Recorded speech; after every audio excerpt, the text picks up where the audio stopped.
Welcome viewers to another informative session of the Health Info Africa show. As usual, we have a very packed informative session for you.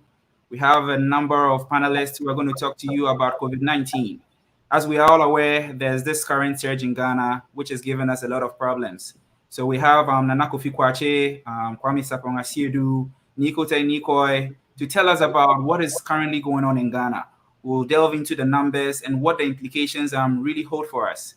This will be for the first session. Subsequently, we're going to have another discussion with some clinical pharmacists in Ghana on what their role is in the fight against COVID-19. So, like I said, it's a very wonderful panelist for you. And then just be with us, like and share the feed, tell others about the show, and then get a lot of information from what we have to give to you. At this point, I want to bring in my co-host, Edward Ofori, to also share some few words.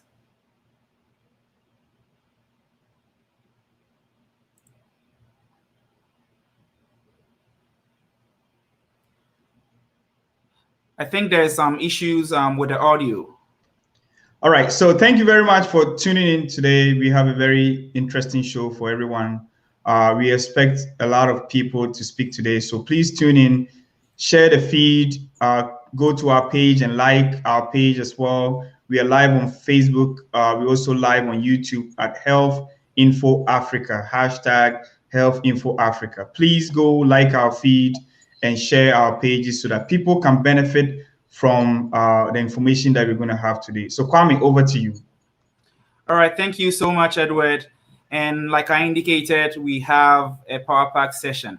Nikote Nikoi is with us.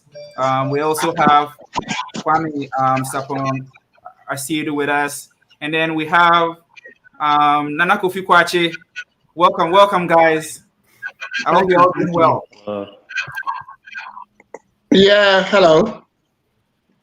Yes. So don't touch that dial. We'll be right back after this short break.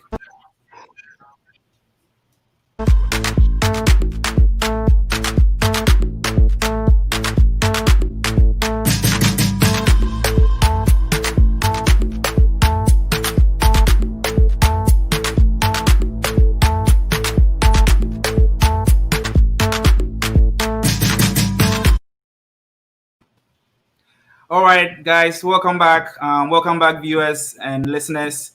We have a very packed session for you today. And I mean, there's a lot going on. So we wouldn't want to waste any more time. We would want to delve into the issues. There are so many things that we have to discuss in this 1 hour that we have. So like I indicated, we're not going to waste any time. We're going to delve into the issues. And this is the current stage that we are experiencing. It's creating a lot of havoc. I mean, this is the time we're seeing a lot of people reporting deaths and all that. So at this point, I want to bring in Kwame.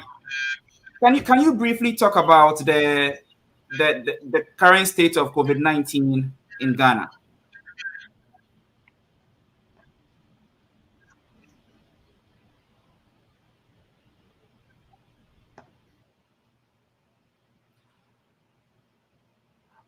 Okay, I'll move on to Nana Kofi Kwache. Nana Kofi, Kwame is with us. Yes. Hi, Kwame.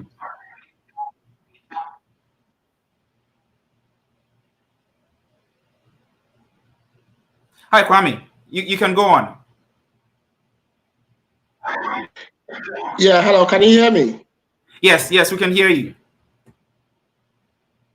So I was asking you to talk about the current state of COVID-19 in the country. Yeah, the current state of play is interesting. I would say that currently we're dealing with a very fast-moving beast. It's rather unfortunate that I've, in the last 30 minutes, had to scrap my entire slides because there's been a change in the picture in Ghana. And that change in picture is very instructive.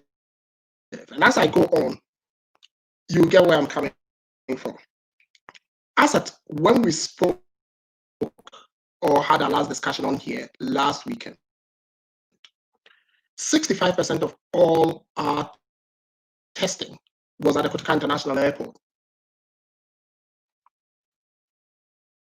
And about 15% was in country. That has changed. If you look at today's testing data as released, which is dated the 19th, a total of 4,244 tests were carried out across the country. That's the total of all the tests. What happened at Kotoka International Airport was 995, which accounts for 23% of the tests, which is a huge decrease from what we were seeing for close to 2.5 months. In fact, 2.5 months is an understatement. From September 1st till last week. Suddenly, it's dropped to about 23.4%. The routine surveillance, which is the people who are actually attending our health facilities and getting tested, has gone up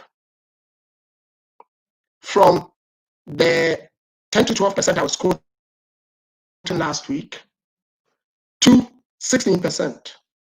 In fact, 16.7%. But what is instructive is enhanced contact tracing has gone up to 54%. This is in line with our active cases also going up significantly. In the last 2 days, we've had over 1,300 more people testing positive. But this is the interesting bit. If you look at the testing data, though of the total tests carried out on the 19th, almost 17% tested positive because they attended our hospitals. Only 0.9% tested positive at our airports. However, 54% of all our tests were because of enhanced contact tracing, which goes with what Nana Kofi was saying last week. The majority of our spread is happening because of the asymptomatic people we were not contact tracing. Because in the last 2 days, almost 60% of all our positive cases are as a result of contact tracing. They are not as a result of people feeling unwell and attending our health facilities. They are as a result of contact tracing, which tells us that majority of the issues we're having, which is then causing our mortalities, is due to our community spread. If you then go onto My World in Data and you look at our, you then have another picture that is interesting. If you look at our positivity as at the 19th, it was just about 16%. But in the enhanced contact tracing cohort, over 20%, in fact, 21% of people who were tested as a result of being contacts to someone who had fallen ill were positive. That is key, which then means that a lot of the people who were going into hospital were just the tip of the iceberg. Right. They were not the reason why we were having the spread. The spread is a result of what we are not testing and identifying. This brings me to the complexity of the current picture. And the complexity of the current picture is this. If you look at this virus, as you start getting cases, the trajectory is such that you have about a 4-week time window for which, if you change your strategy, you get results. So this change in strategy has seen a huge surge in our contact tracing, in consonance with what the president said in his address last week. is not going to yield us any results for another 4 weeks, which means the bottom line is we're going to unfortunately see more deaths for another 4 weeks, and we are going to see more people falling sick. However, the enhanced contact tracing numbers are good. The percentages are going to also increase as long as compliance with the protocols continue to be low. And so if anyone wants to take anything from what I've said so far, it should be that our emphasis should be on compliance. The data in the last 2 days suggests that we've got a huge community spread that we've ever acknowledged. It also suggests that all the people who were making the noises about political activity and all that not constituting a significant part of what we are seeing now in mortality and morbidity were disingenuous with us. Right. Because we never tested yet. Yeah, so I was going to say, unfortunately, that narrative is still being pushed.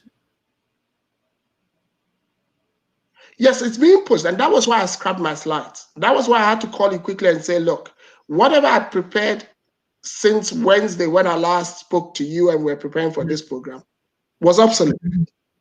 Right. And I only saw it in the last 30 minutes because I was just doing it. When I saw the latest update, I decided to then do what you and I, who like numbers, would do, a regression and backpropagation. I started looking at the back data.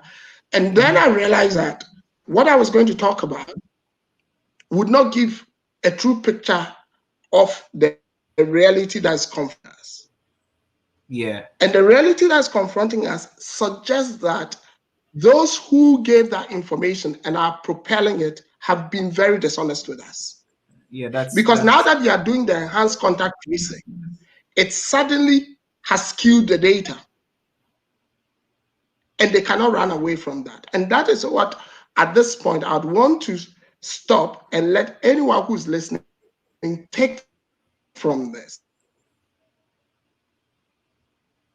Significant surge in our community. It is the data released in the last 2 days, not the data that we have been fed with for the last 6 to 7 weeks. Right. All right. Thank you very much, Kwame. I would like to invite some comments from Nana Kofi on the numbers. Thanks, Daniel. So if you could put up my slides, I can walk through, because Kwame has actually touched on so many of the things I wanted to touch on. So I just want to go through this quickly so we can visualize visualize some of the things he said. So if we can look at the question, first of all, of the change in the mix of testing. I mean, as far back as late December, talking to people in the private labs, talking to people out in the Gucci and KCCR, and talking to people who were working at some of the treatment centers, it was clear that something had changed fundamentally in what they were picking up in terms of test positivity and in terms of the total case count as well, and severity of illness. If you consider the fact that around that time is where we really began to see the high morbidity and high mortality also, you can trace that back very easily, like Kwame has said, to mid-November, smack middle of the height of the campaign season. Everything that follows on from there, as Kwame said again, it's a bit of a complex picture, because you have the transmission of the original strain as a result of, the total disregard for protocols from August all the way through to pretty much a week ago. And then you have in the mix somewhere in November and December, the entrance of a new strain or two. We know now from WACPIP that for a fact, we have both the UK and South Africa strains in the country. And what having both of those strains means is that we are going to see faster transmission. And as the UK confirmed yesterday, we are going to see more severe disease. They quantified it specifically as about a 30% higher probability of death than with the original strain. although the data is preliminary, there's a couple of caveats, it's pretty consistent with what has been seen in many settings. And then we have the South Africa strain, which also, at the time of its announcement, both in South Africa, it was said, well, at the time the South Africa Ministry of Health announced it, they said clearly that they were seeing greater severity of illness in younger people, which is something that the president said verbatim, on Sunday when he finally announced the presence of the new strain. You put all that together and we have a situation where what the increased testing, especially the increased contact tracing testing, is telling us is that in the communities, we have a significant community spread problem. And the tricky issue there, though, is trying to identify whether that's actually contacts who are being traced or whether it's a question of the private labs just reporting all that data from voluntary testing that hasn't been reported for the last 3 or 4 months in many cases, or at least has not been added to the tally in the last few months. So it's important we get some detail there, but regardless of the reason why, it's very obvious that the notion that we had low community infections was pretty nonsensical. We can see quite clearly that as we test more, we are finding more. And it's not just in the case of the contact tracing as well. If we can go to my first slide, actually, I'll walk us through that. I think maybe the third slide. Let's see the third slide. Exactly. So you see that when we look at the test positivity rates, which we use as a metric for community, as a proxy for community spread, and as a proxy for how widespread our testing is, we have a situation where as we test more, we are finding more. And it's not just in terms of the numbers we are finding, the likelihood we'll find them by virtue of the positivity rate is also going up. We are in a situation where if you look at our 7-day average of the positivity rate for both suspected cases at hospitals and people who are doing private testing and contact tracing, everything is trending in the wrong direction and quite aggressively. Now, it's not likely that we would see such a spike in test positivity rate just because we started getting recent community transmission. Mm-hmm. That spike is that's also part of a data illusion. What we have to understand is that we are really just now connecting two ends of that illusion. The accurate, the kind of representative testing we're doing in August and July, mm-hmm. and the reality on the ground still in January and December, which is that if you do the same amount of testing, you are going to pick up the exact same amount of cases you're picking up before. So the notion that we had some period where things were okay, not true. The reality was that we had still in our case a strain that our demographics favored us against. So that even though people were getting infected, the majority of them were asymptomatic. And even those who were mildly and moderately symptomatic, because of what had happened in risk communication with stigma and the proliferation of misinformation around home remedies on social media or messaging platforms like WhatsApp, people were treating themselves at home. And this is not stuff that wasn't known to the Ghana Health Service. That was like this stuff that is, we know this is what's going on. And then you also have a change in the admission protocols around that time. That meant that from pretty much around late July, early August, there was a preference for treating people who are mildly and moderately ill at home rather than treating them in the facilities, as had been the case in May, June, and July. So you put those things together, and obviously you're going to see treatment centers clear. You're going to see less people coming in to test and less people coming in for treatment because they're doing home remedies. And if you pretend that that is the actual scenario without testing and use that decline in care-seeking behavior as your evidence, you're going to get it very, very, very wrong, which is, I fear, what has happened here. So we're in a situation now where it's not just that we have widespread community transmission. If we are being honest with ourselves, we also have community transmission of two highly infectious and evidently more severe strains of COVID-19 in the country. And all the stuff we are seeing in the ICUs, all the stuff we're seeing in the demographics of the people who are showing up there confirms those facts. And I think it's important that we understand that we're in a new paradigm here with COVID-19 in Ghana. We can't treat the situation as though we are dealing with the same with what we're dealing with in April and May. Right. We are now in a situation where we have to understand that all the protocols that we're doing to keep ourselves safe, we have to intensify those.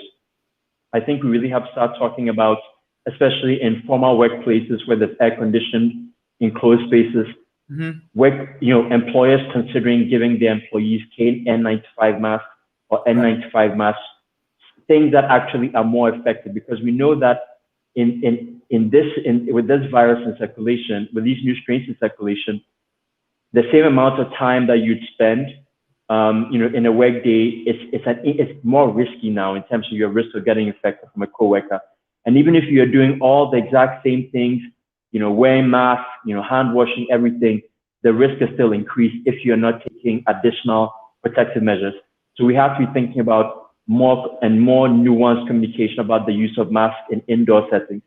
We have to understand right now that it is a no-brainer that we should have a quarantine requirement at Kotoka. And we have to understand right now that we have to make sure that all the social activities, especially funerals, which are a conduit for large travel out of Accra and between Accra and the rural areas, that those things aren't happening. And if we don't get our hands around those things very quickly, like Kwame said, even if we put in place a lockdown today, we are still going to be paying the price for all the transmission that happened before it for 4 to 6 weeks. And that's going to be more sickness and greater death. Nana Kofi, at this point, I'd want to bring in Ni. Ni, so clearly we let our guards down. The communication around COVID coverage in the media was significantly decreased. Can you talk about the media coverage as it stands now? Yeah. But thank you, Daniel. Let me just start off by pushing back a little bit on the we, the we in the conversation here, because Nana Kofi, Kwache, and Kwame have been talking, and there have been studies done, right? People have been talking and warning and consistently warning that where we are heading is not good. So there's no we, right? There are a certain group of people who let their guards down, right? Who actually deliberately downplayed what was going on, whilst public health officials and a lot of concerned Ghanaians were speaking up against what was going on, right? So there's no we here, right? There's a group of people who kind of led us to this point, right? We often use we to erase culpability, right? Those who are actually deeply involved in causing this mess in the first place, right? So I just want to push back on that narrative, because I've heard it around a lot of media outlets, and we often do that unconsciously, right? There's no we here, right? People were speaking and trying to address the situation. So from there, I want to go on to the media coverage has improved significantly, right? There are more on the ground visits to hospitals now. So the journalists are walking into ICUs. And I don't know whether that is actually a good thing. At some point, there needs to be another way of covering COVID-19 without necessarily putting journalists right in the heart of where people are seriously ill, right? The other thing too they are doing is that they are following the police around who are arresting people with masks. For me, this is mainly sounding like, or almost seeming like, propaganda for the police and the state, because I think it's just one small component of the fight against COVID-19. And you see how they have even put them in small cramped spaces without masks, further increasing their risk of exposure as well. I think journalists and media people take a more critical look. We often like to do the law and order enforcement, deterrent, and then harsh punishment as a way to control behavior. But that has its limits. And I think journalists need to have a more critical approach when thinking about how they are collaborating with the police to show images of enforcement as a way of deterrence. I think there are limits to that.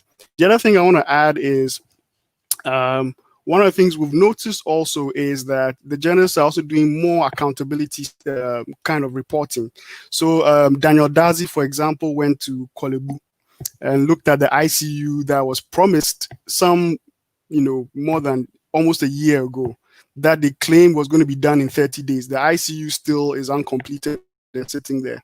And so, they're asking critical questions of what happened to the measures that you said you were going to put in place that you ignored to.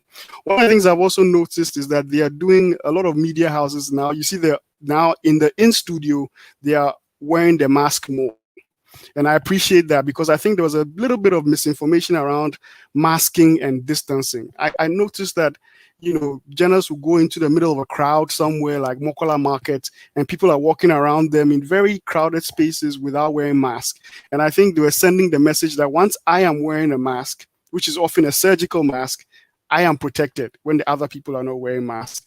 And so there's a concern about the sort of messaging that's going on in terms of masking as well. And I wish Nana Kofi Kwache and Kwame could also speak to the masking as well, because I think there's some misinformation or some dilution of the masking message. It seems it's being pushed as a panacea, just masking without physical distancing, or even restricting engaging in in social activities in the public as well. So I want to end here and let Nana Kofi Kwache and Kwame also kind of contribute to some of my observations in the media. Thank you. Thank you very much, Nee. Hello, Kwame. Kwame, can you hear me? So Nee talked about some of these measures that are being taken to, enforce. It's not even encouraging compliance. It's more about enforcing them. We are forcing you to do this. We know what is good for you. We are telling you what to do. Can you talk about, better ways of encouraging people to, protocols rather than, arresting them, cramming them up in rooms? And you saw the video I played, and they generally seemed fine with it. The people in the room, no mask, more risk. Can you speak to this particular issue and how we can encourage people to observe the protocols?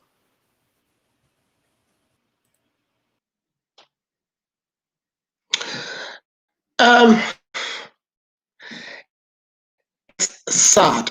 You see, when you're dealing with a pandemic like this, you need to have the full spectrum of what you're dealing with. As much as the enforcement is key, you need to also be aware that enforcement that encourages super spreader events is counterproductive. So,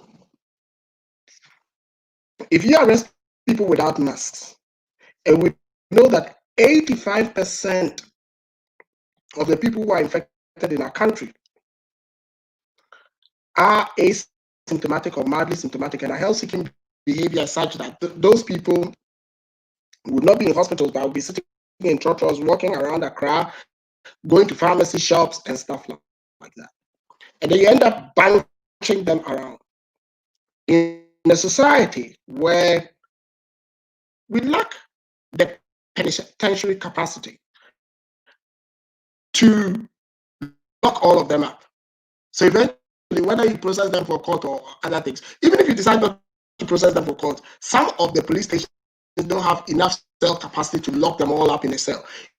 Even if they did, that would be a super spreader event. Because if our positivity is coming up in country, considering that the airport is 0.9% and global is 16.7%, and in country, if you put the two cores together, about 24% in the last 2 days, it means every 2 in 10 people you pick up across the country are COVID positive. But more importantly, because the hotspot is Accra, Greater Accra, and Ashanti, and some of the regions have fewer cases, probably it's about 4 in 10, 3 in 10 in Accra, so that the average can come into 2 in 10. So if you put 100 people you've arrested not wearing masks, you should be prepared that maximum 30 to 40 would be positive without knowing. Even if there are 10, because you put them together, they are going to infect the others. Right. If you then sentence them to a term of prison, even 10 days, they're going to go into their prisons and infect the others, because we don't share masks in our prisons and all that. So much as I commend the police because they are making an attempt to enforce the law, they need to enforce the law with a sense of public health conscience. But I'd also want to go back to something that we seem to ignore. A lot of us are walking around in the second wave thinking, oh, I had COVID in May, so I'm fine. I've got antibodies. The data that's come out of Public Health England and another research published on Science and in Nature indicate that while the exposure to this virus affords you 5 months of immunity, that's the Public Health England study. The Nature and Science study suggests maximum 8 months. And that is why if you look at most of the vaccines we are getting, there is a booster to extend the longevity of infection. So a lot of the people walking around thinking that they have immunity would end up falling very ill and probably dying because of the hypersensitivity component of this infection. The first exposure for many people is a mild infection. The second exposure often yields what we in health understand as a hypersensitivity reaction, because your immune system suddenly realizes that I've seen this before and it nearly killed me. I'm going to overreact to it. Right. Ending up identifying all your organs and all that as danger spots, shutting them off, giving you kidney failure, renal failure, blah, blah, blah, cytokine storm, and boom, you're gone. So that is another conversation we need to be having to let those who are getting complacent because they've had it before realize that they are actually more at risk of death than those who have never had it. And based on our testing regime, to let people who think they didn't have it realize that without seroprevalence studies, they probably might have had it and carried antibodies without knowing. And so they are also at risk of hypersensitivity reactions and could probably then have this volatile eruption of their immune system, have a cytokine storm, elevated D-dimer numbers, which leads to blood clotting and all that, and pass away. So we are, unfortunately, by virtue of what Nana Kofi said earlier, our own propensity, or I'll go with Ni's view, that if I say our own propensity, then I'm roping you and I in and saying we also connived to get us here. But a few people who were entrusted with leading this propensity to change the goalpost, because at that time the asymptomatic spread was higher, to decrease the case count, to get us to a point where two things are going to happen. You already have a potential hypersensitivity reaction to the Wuhan strain, but now you've got the 3 new kids on the block, the Kent, the South Africa, the Brazil. Yeah. Who are 50 to 70% more contagious. Right. Who have mutations in certain areas where they might evade your immune system, with the potential of giving you a hypersensitivity reaction. And with a health system where the president has been honest enough to tell us it's full. I wouldn't want to share pictures, but I've got pictures for one of the very prominent hospitals in Ghana, where people are sitting in chairs and attached to oxygen tanks. And Daniel, I remember yesterday as I was preparing for this, the slide that I had to scrap. I was going to include some of those pictures anonymous, but I did share some of them with. Right. Yes. Numbers have increased. And you and I know this is a hospital where they are more resourced. So can you think of Atimpoku Memorial hospital and what's going on there. And that is why I agree with Nana Kofi that we are in a place where some candor and honesty has to come to play in our approach to address where we are. Kwame, can I bring in Nana Kofi to share his thoughts on what you're currently discussing? Yeah. I'll be happy for Nana to come in. Yeah. So I think on everything Kwame has said, it's, to be honest, in the last week, doing a lot of us already had been more or less told by people who worked in labs or in hospitals that we did have the new strains here. I was told on December 24th by someone who works in a lab that we had one of the new strains here, the South Africa strain specifically.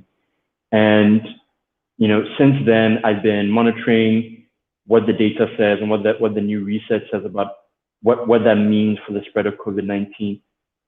I don't think there has been a week that's been more concerning to me than this last one in terms of what came out. Finding out that the UK strain quite likely leads to a higher likelihood of death. Finding out that all three strains can be up to 70% more contagious. Finding out that the South Africa strain may be able to evade antibody responses or antibodies from the original strains that have been growing around for much of the year, which would mean that in that case where we have community spread of that particular strain, we are back at square one, where even if, not just is it that like the immunity could be a problem for you, it doesn't really mean it might not mean anything for most people if the South Africa strain, if they're exposed to the South Africa strain. And it's quite worrying for me to see the way we're responding to this, because like Nee said, yes, it's true that the media has improved quite a bit, but I think there has to be a conversation there among their ranks also of how do you do coverage when people are spreading misinformation repeatedly, about the way things are happening or what the reality is. If somebody comes and says that Ghana has a less severe problem with COVID-19 because the warm climate makes it so that the virus won't spread as much, that's a lie. That's something that the WHO has come out and said clearly, that neither climate nor weather has any impact on transmission from any studies that they have right now. So somebody comes on air and says it repeatedly, and it's corrected repeatedly. There has to be some thinking internally about how do you handle that? Because it's not right that gets repeated on TV and repeated in news articles without any editorial or without real-time fact checking. It's not an opinion, it's a lie, because it's not true, and it's probably not true. How can somebody come on air and say something like that, knowing that we have the South Africa and UK strains, that the pattern of transmission or the transmissibility picture in the country has not changed? That's not consistent with the science, and that's something that you can verify as a fact when the person is saying it. And it's important that gets pointed out. So I'm hoping that we, like Nee said, we don't end up treating mask wearing like it's the solution. It's mask wearing as a piece of a larger set of defensive measures, which includes physical distancing, which will have to include some amount of work from home for employees in formal workplaces, which will even mean with the mask, improved mask, which will mean that we have to be making sure that all super spread opportunities are eliminated. We cannot be having schools open and the obvious disregard for protocols like what we saw at Tech last weekend happening, and then not doing any community surveillance, not having a quarantine at the airport, not having restrictions on social gatherings.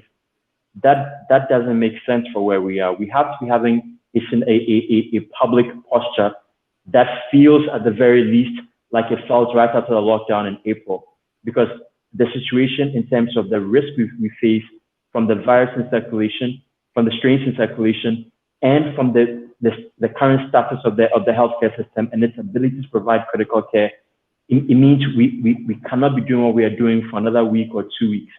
I hope that tomorrow we're going to hear if there's a statement from the president at all, I hope there is, that we are going to have those restrictions imposed. And if we don't have that, then the Ghana Health Service and Ministry of Information, as they promised us last weekend, must come out, must answer questions, must be candid about the reality on the ground, and make sure that people fundamentally understand where we are and how really critically important it is that everybody takes it seriously. Coming down and trying to water down the current situation is not helpful. And I hope that we see less of that going forward. And like I said, that the media also, when they have people coming on who routinely try to downplay the situation and do it not even with the real data, but with pseudoscience and provable lies, has to do a better job of making sure that they're calling that out and editing that out of their coverage, because it influences risk perception. Nana Kofi, I'd want to bring in Nee. Nee, there's this discussion that is virtually missing on COVID-19. And you've spoken on this a few times. Nana Kofi has been on this issue quite a lot. And it looks like it's not getting any coverage, or it hadn't been getting any coverage as of the last time we were even on. This is on the long-term implications of COVID infection. I'll bring Kwame and Neen to, Kwame and Nana to talk about it briefly. But have you seen any improvements in coverage of long COVID in the Ghanaian media? No, unfortunately, it's still a footnote. The only time I actually heard some conversation about it was on Joy SMS, Joy Super Morning Show. And I think Kwame was also on the show, and Daniel Dazi, I think Kujo Yankson mentioned in passing how he was still feeling symptoms after he had caught COVID. And, they talked about how nobody was talking about it, but it's never really been a focus of a show where you have a dedicated discussion. And I think this probably also stems from the fact that a lot of the time the media people are waiting for the government to say something, and then they report on it and then talk about it. And sometimes then serious conversations that we should be having get missing. And it's unfortunate because you have over 60,000 people who are now been infected, right? And what does that mean? That we still haven't gathered people around to actually talk about their post-COVID symptoms that they are going through. There's actually a Facebook group as well that is actually kind of a little group that some people who have post-COVID symptoms have created a Facebook group, and they are talking about what they are going through. So people on their own are doing something about it. And I think it really has to be a focal talking point of moving forward, especially since, and I'd love for Nakofi and Kwame to also kind of address this, but to talk a little bit about the utility of, active cases and the utility of recovered and discharged cases, because all that fed into how we are thinking about what is going on. And just to end, I also want to talk about, I like mentioning people's names and what they say. So I'm going to mention names. Oko Boy was on Newsfile this morning talking about how they had done a bit of a study within the Ghana Health Service where they looked at how people got infected. And according to him, and his claim is, when they did that, they realized that a lot of the infections were coming from small gatherings and people eating in indoor spaces.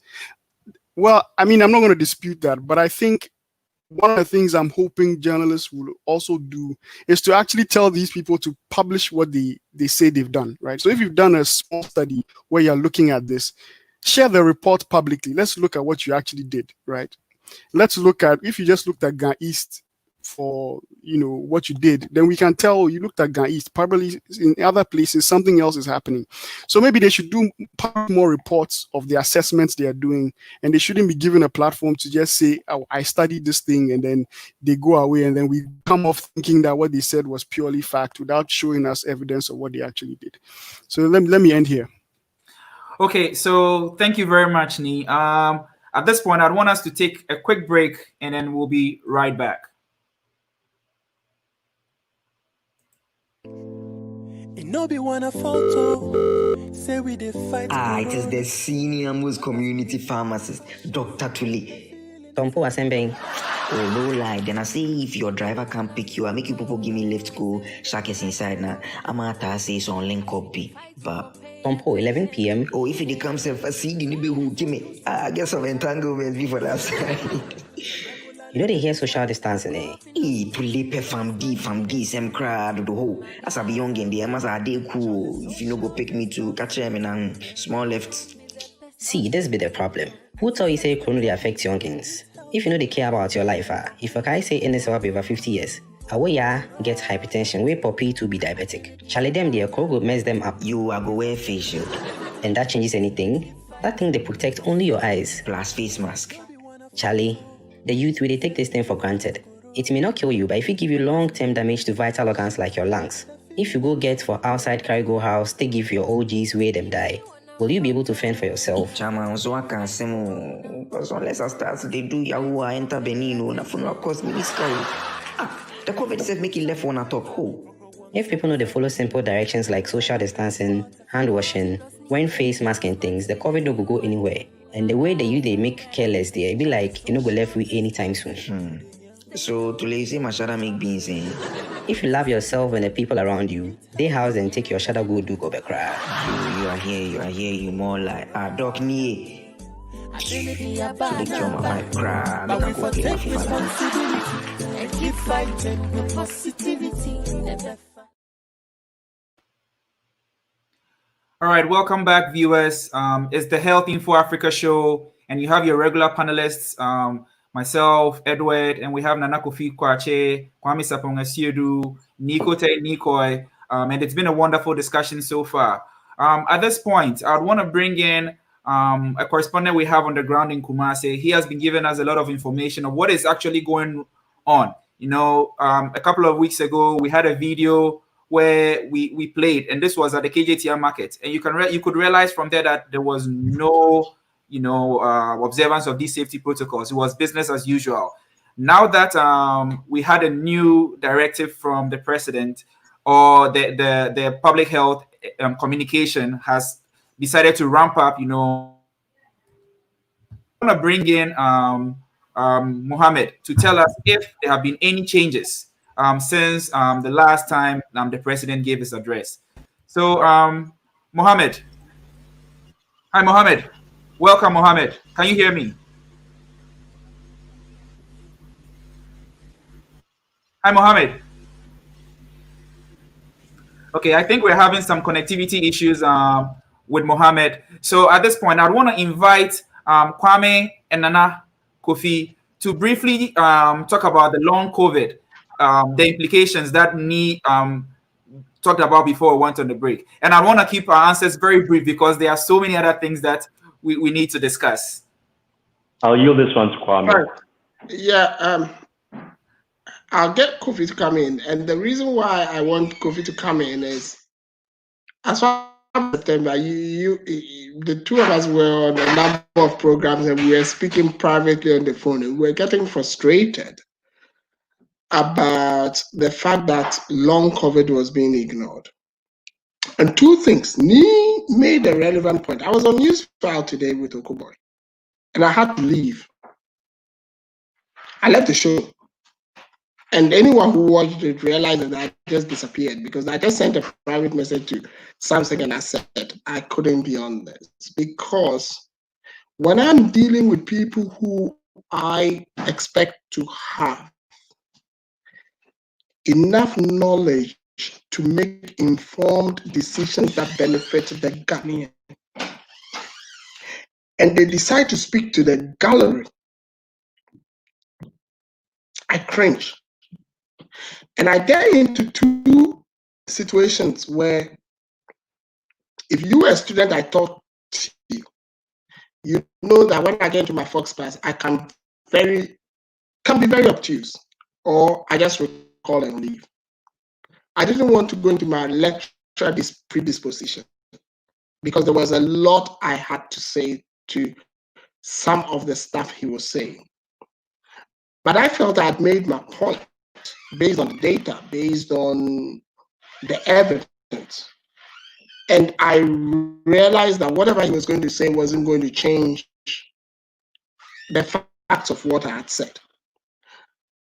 So coming back to the long COVID issue, yes, Neil was right. I was on that program. Kojo Junction has said it clearly he has long COVID. There are lots of people who have long COVID. The bottom line for us in Ghana is we are not keeping any database on long COVID. So we have no clue what the trajectory looks and what our public health exposure looks like. That is sacrilege. But I'll end by saying this thing. It is sacrilege because in this pandemic, we have been constantly reactionary. We need to ask ourselves a basic question. When would we be proactive? Because at the end of the day, one thing is going to happen. Just as with the vaccine that we don't have a clue when it's going to happen, we are going to be reactionary, and play to the gallery continually until a point whereby it's going to confront us in the face. When you have a disease which is transmitted airborne, and you have 100 years of evidence from the Philadelphia March in 1918, which shows clearly that mass gatherings cause contagion and lead to ripple effects. But you have academics who you expect to have read health history telling you differently. Then you know that the problem is anthropological and deep-seated than we want to accept. So we need to address our anthropology, and that is where I'll leave it. Right. Before Nana Kofi comes, and I think we have Mohammed now. So Mohammed. Hi, Mohammed. Mohammed, can you hear me now? Yeah, I can hear you clearly now. Yes. So Mohammed, you know, a couple of weeks ago, you sent us a video. You sent us a video that showed how people were not complying with these safety protocols. Now that we had the president's address and the directive that these were going to be enforced, has there been any change in the way people around you observe these safety protocols? All right. Thank you very much, Dr. Afosa, and all the viewers and the listeners as well. So far, it hasn't been that encouraging. You know, some as compared to about 4 or 5 months ago or earlier, when Ghanaians were more serious in wearing their nose masks and practicing the social distancing. But since last week that His Excellency Nana Akufo-Addo had his last speech, in fact, some Ghanaians are still trying to be stubborn. You know, if I should say, it will surprise you that a lot of people still have the perception that this coronavirus isn't real. After or upon all what's happening in the media or in most of the social media platforms, you know, some people still have that perception that there's no coronavirus, and that you should show us the corpse of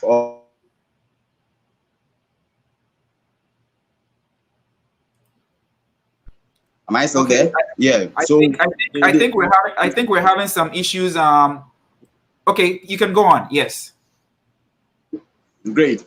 But then we can have some percentage of Ghanaians who, you know, one way or the other have now accepted that, hey, the way people are complaining so far, when you go to the social media, most of the social media platforms is there that the numbers of the new cases are still increasing. So some are wearing their nose masks, but then majority of them isn't wearing them, and they still have that perception that, hey, there's no coronavirus. And as I said earlier, you know, the last time I joined you, when you pick a public bus that takes about 20 passengers, you can get about 3 weeks ago, we were having about 3 people wearing the nose mask out of 20 people, you know. But now I think for about a week now, it seems to be increasing. You know, we could get like 50% wearing the nose mask. But ironically, those who are wearing it can still draw it back to their chin, you know, before they feel comfortable to speak. And I think there's now the security services are also wild and active, that they have to enforce the law or they have to enforce Ghanaians before they wear the nose mask. Yeah. Okay. All right. Thank you very much, Mohammed, for sharing your thoughts with us. But again, at this point, I would want to go back to what Nee said when I made the case about us not being proactive or us not taking the measures, and then say that with this, I think we can pin this on the communication that has been provided to us about COVID-19. For instance, if people feel that it is okay during the campaign season to go out in huge rallies and not wear masks, how are you going to be able to convince them that it is now unsafe to go into those large crowds, in that same particular manner? So we really need to change the narrative and to have our health professionals go on the media and then talk about how those didn't pose any risk, or if any at all, the risk was insignificant. I think it doesn't help at all. So Nana Kofi, I want to bring you in, and then while you touch on the long COVID, and I want you to be very brief because we don't have that much time, but I also want you to talk about the ability of our healthcare system to handle this surge. Now, you made a point on this issue about 3 weeks ago when we asked you if we were prepared for a surge. And clearly we are not, as we can see from what is going on and what Kwame spoke to earlier, that people are even in these hospitals and they're not even getting beds. They are sitting on chairs, and then you have oxygen on them. So talk about the long COVID briefly, and then hit on what is going to happen to our hospitalization rates and the impact on our healthcare system going forward. And please be very brief on this. Yeah. Thank you. I think Kwame has touched on most of what I've been thinking about with long COVID, because we've been talking about it a lot, like you said. I think it's great that more people are sharing personal experience of what they're going through. And I hope that becomes more central to the conversation as well, because obviously long COVID means long-term health system costs, long-term healthcare needs. And we need to be able to, I've been talking to Dr. Samagudu and Rest of Maryland about this for a bit, make sure that we actually have a patient registry. We are getting names down, we are recording those things, so that as we see the picture of long COVID evolve, people are getting real-time information, and that care they need is being built into our healthcare system planning going forward. So I hope we see that. That's what I'll say there. Now, on the question of the healthcare system capacity, I mean, we know, for example, that Kolebu has expanded its care, capacity to be treating people in its receiving bay. We know that Nyaho Clinic has gone fully COVID, so they're only taking COVID patients right now. And we know we are seeing similar care delivery adjustments and admission policy adjustments around the country in terms of hospitals to attempt to cope for this. This may be helpful for people who are moderately ill, even some of the people who are severely ill and only need oxygen to be put on them. But at the point where we are supplying oxygen in chairs in some hospitals, and where we know we are hearing that ICUs in most of the large facilities are full or are at capacity in terms of healthcare workers available to do work, we know we have a challenge. So we need to understand that if we cannot rapidly scale up the healthcare system's capacity to deal with the next 4 to 6 weeks of morbidity and mortality that's coming, then we need to put in place some kind of a circuit breaker in the form of probably a lockdown that stops it in its tracks, so the healthcare system can have time to recover over the next 4 to 6 weeks. So that's as much as I'll say there, and I hope we see some action there over the weekend. Okay, thank you very much, Nana. Hello, Kwame. Yeah, hello.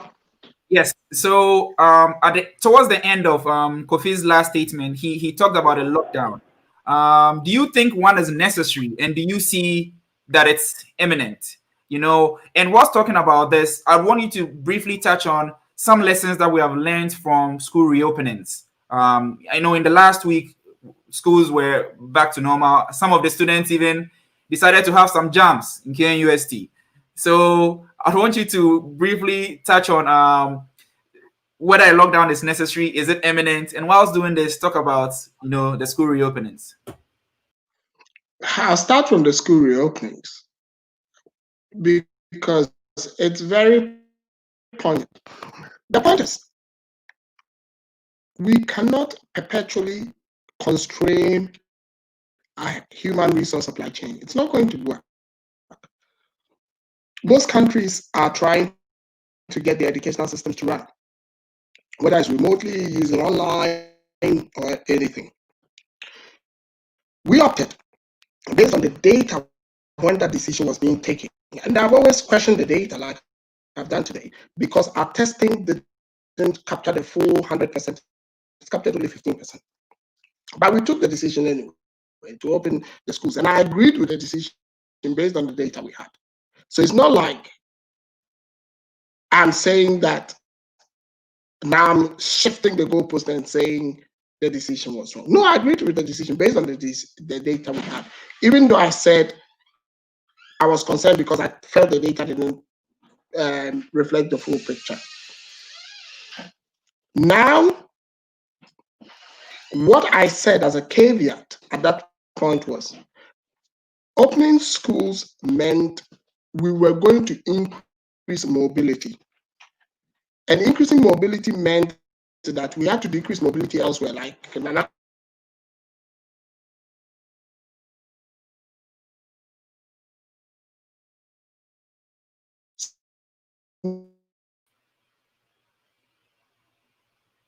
Okay, I think we're having some technical difficulties, but we're almost, or we should have been wrapping up with the first session by now. If Kwame comes in, I'll let him share a few last words before he goes. But whilst we're here, I'd want Nana Kofi to come in and then give our viewers his last words before we finish this first session of the show. Nana Kofi. Okay, like I've been saying for the last few weeks, I hope that people understand that when we talk about these things, about the new strains and the fact that they're more transmissible, might be more severe, and everything we're saying, I hope people understand that this is not an effort to cause panic or make people afraid beyond what they have to be. This is an effort to correct the perception of reality, so people understand that, you know, there is no special thing that is happening in Ghana that's going to keep you safe from COVID-19 if you don't take the protective measures seriously.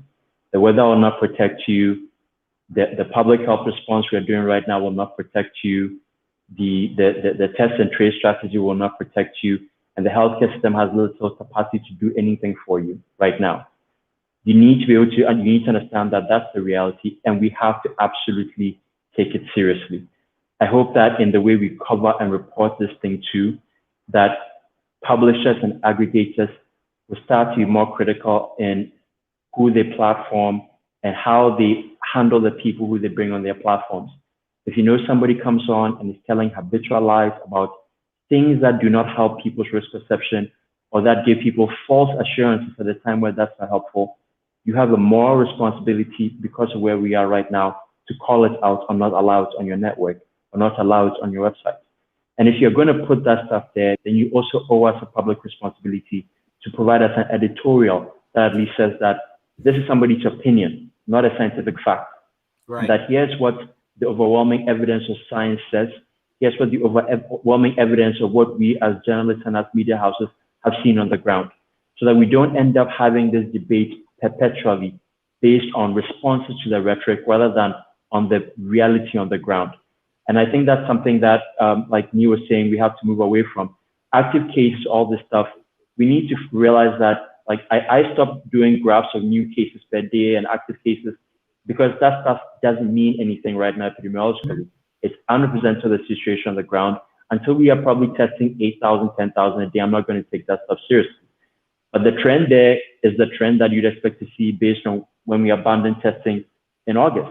So I hope people understand that it's not like things have improved. We're having a surge in the same wave, just that the strains around now have greater consequences, and we have to understand.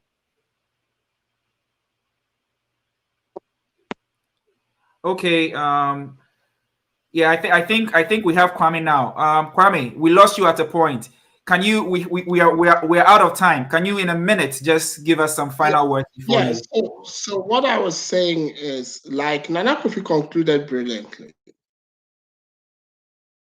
we are not in a new heist. we truncated our journey. And now, because of more people dying and more people being sick and our health facilities being clogged, we have come to a realization that our testing, and the testing is revealing what some of us knew. We need to get serious and just stick to the protocols. The WHO is very basic. It's clear. If your positivity is above 5%, you're not testing enough. If it's above 12%, you are in dire straits. Our positivity, even when we changed our testing strategy, never was below 5%. We've just been a dishonest bunch, and that has bred recklessness by way of our public health narrative. We should be ashamed of ourselves and need to get it right moving forward. Else, more people are going to die. Thank you.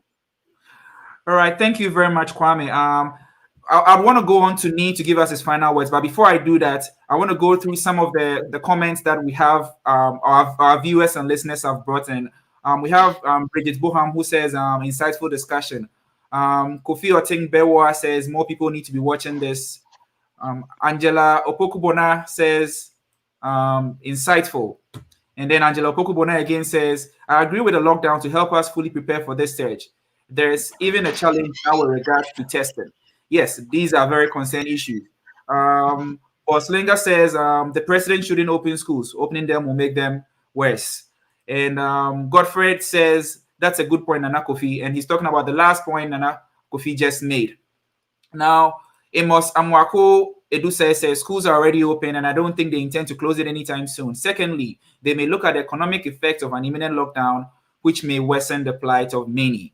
So that is something we cannot run away from. There are so many economic implications of COVID-19. Amos Amwako Edu says we had a time to prepare for a possible surge, but all attention was given to political activities. And unfortunately, we still have people on the airwaves defending these actions. Mame said, this is a good PSI. And then Bridget Boham again says, have vaccinations started in Ghana? Just curious. And Bridget, the answer is no. And we didn't touch on this issue, but we've talked about this a few times, and it looks like it's going to be a while before we get vaccines. Nana Kofi will be with us again next week. Kwame will also be with us. Hopefully at that time, we can be able to talk about some of these questions regarding vaccines. So, Nii? Thank you. I just wanted to give a shout out to the frontline workers who are actually coming out and speaking to journalists and telling us what's actually happening. I want to appreciate Komla Adum of TV3. He's really doing some good journalism. He's not running around just chasing people not wearing masks. He's actually asking important questions. And I hope to see more journalists kind of move away. Every media house is chasing people not wearing masks. That's a boring, tired story. Please move on. Let's do more focused work, looking at long COVID. There's so many questions to ask, and just chasing people for not wearing masks is really getting tired. So I want to appreciate the frontline workers who are now bravely speaking out and calling out what is happening on the ground. Thank you so much for this platform. All right, thank you very much, Nii. At this point, let me bring on all our panelists for this initial session and then say a big thank you to you all for coming on to share your experience, your expertise, and then some information with us. Catch you again next week, and we're going to have a similar panel, possibly with some additions to talk about COVID-19 and the way forward. All right, thank you, guys. We really appreciate you sharing your time with us. All right. At this point, I want to bring in Edward, who will be taking on the next session of this show. So, Edward. Yes, Kwame. Can you hear me now? Yes. Awesome. Great. So we're going to switch gears and do a little bit of more education, but this one focusing more on clinical pharmacy practice in Ghana and the role that pharmacists are playing when it comes to even COVID and things related to that. So before we go, we're going to take a little commercial break. And right after that, we will bring in our beautiful, very educated guest to come and talk about the effect that clinical pharmacists are having during COVID. So don't touch that. I'll be right back.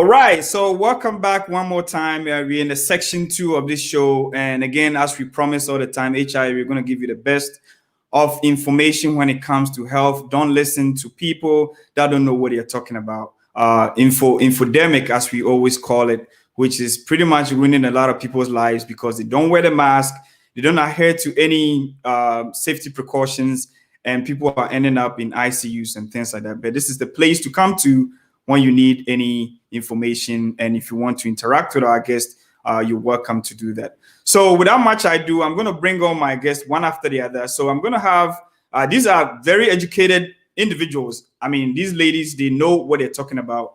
So today, just tune in. You're going to learn a lot about how to become a pharmacist, a clinical pharmacist, what role they play in the hospitals, what role they're playing, especially when it comes to COVID at this point when the cases are surging. They're going to give us all that information in the next few minutes. So don't touch that dial. I'm going to bring them right back in as they get ready to take on the show.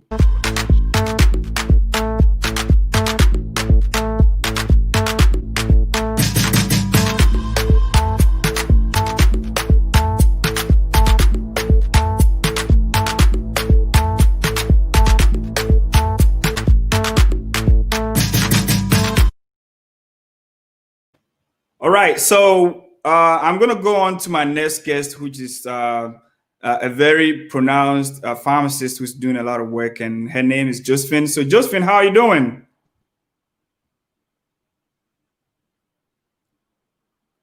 Hello, Josephine. Hi. Great. Yes. Can you hear me well? Yeah, I can hear you. Can you hear me? Yes, I can. So we want you to tell us about yourself to our listeners so that they know who Josephine is. My name is Josephine Mensah, Yes. and I'm a clinical pharmacist. I work at the University of Ghana Medical Center, where I practice as a clinical pharmacist. All right. So Josephine is a clinical pharmacist. She practices in the University of Ghana Hospital. We're going to bring you our next guest who's going to help us talk about it. And her name is Janice. I used to work with Janice at Confanochi Teaching Hospital. Great person. So Janice, do you want to tell our listeners about yourself and what you do? Hello, Edward. Good to see you. Yeah, nice to see you one more time, right? Yes, my name is Janice Esiama Newman. I'm also a clinical pharmacist, and I work at the Tema General Hospital. Awesome. So Janice is a clinical pharmacist at Tema Hospital, and she's going to give us some great information at large. Without much ado, I'm going to bring in the last but not the least, Evelyn Oforibuachi, Dr. Evelyn Oforibuachi. Can you tell us about yourself and what you do for the community? Okay, hello, good evening, everyone. I'm Evelyn Oforibuahin. The correction is important. I'm Evelyn Oforibuahin. I'm also a pharmacist at Kolebu Teaching Hospital, very much involved in clinical work and patient education. Thank you. All right, so I take that back. I'm really sorry. I apologize for missing your name with the Boachi. I always know you as Jechi, but hey, names change, right? So that's good to know. So we're gonna go ahead and start our discussion about what really clinical pharmacists do, right? You look at pharmacy practice. Me, Dr. Afosan, we all practice pharmacy, but pharmacy is taking a different direction, especially around the world and in Ghana in particular. So with COVID coming in, with all these other diseases that are going on, we definitely need the help of a pharmacist. So I'm going to start out with Evelyn Oforibuahin. I think I got it right this time. Who is actually a clinical pharmacist, if you don't mind? Okay, thank you very much. A clinical pharmacist actually is let me start by saying that anyone can practice clinical pharmacy.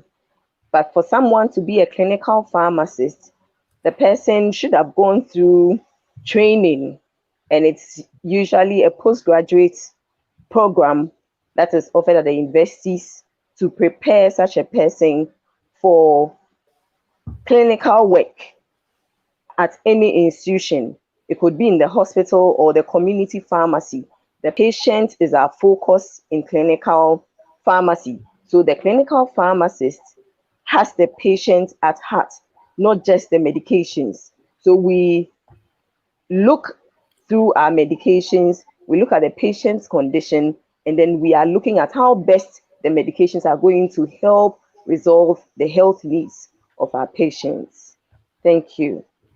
Awesome. So as you heard from Evelyn, she explained who a clinical pharmacist is, play a vital role when it comes to patient care as well. There are several, areas of pharmacy practice, and I'll bring in our next guest, Josephine, to tell us about what makes it different, what makes clinical pharmacists different from other pharmacists that, give care to our patients. So Josephine, if you're there, if you can help us with this question. Okay, so as Evelyn said, a clinical pharmacist is a pharmacist who has been trained to focus more on the patient and optimizing their medication use. There are several branches of pharmacy practice. We have pharmacists in academia, pharmacists who are entrepreneurs, pharmacists in research, like you guys, pharmacists who even practice law, pharmacists who are into marketing, etc. A pharmacist is considered as an expert of medication use. But when you consider a clinical pharmacist, we have been trained to apply our knowledge as being experts on medication use in clinical settings. Our focus is on our patients and optimizing their medication therapy. We make sure that their medications are safe, efficacious, cost-effective, and then we try to reduce side effects and other adverse drug reactions. So our focus are on the patient. That's how different we are from other practitioners. Great. So that's exactly what makes them different. And again, I'm going to bring Janice on to answer the next question, which Ibrahim is asking. He's asking, what do I have, what do I have to do in order to become a clinical pharmacist? What do I have to train under somebody? I know Evelyn mentioned something to that effect, but I want you to run us through what are the steps you take to become a clinical pharmacist and practice in a hospital. So basically, for one to be a pharmacist, you need to run through the BPharm course. Now, Ghana, we are changing. It is no more BPharm for most institutions. So it's a PharmD program that we run in Ghana now. So after the 6 years of PharmD program, you have to write a professional exam to be a pharmacist.